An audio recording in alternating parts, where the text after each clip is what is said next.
நான் உங்கள் வீட்டு பிள்ளை, இது ஊர் அறிந்த உண்மை. நான் செல்லுகின்ற பாதை பேரறிஞர் காட்டும் பாதை.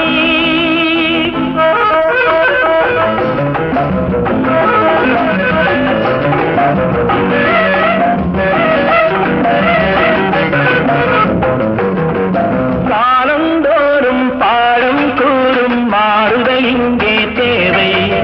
ஏழை எளியோர் துயரம் போக்கும் செயலே எந்தன் சேவை. காலந்தோறும் பாடம் கூறும் மாறுதல் இங்கே தேவை. ஏழை எளியோர் துயரம் போக்கும் செயலே எந்தன் சேவை. இதயம் என்பது ரோஜாவானால் நினைவே நறுமணமாகும். இதயம் என்பது ரோஜாவானால் நினைவே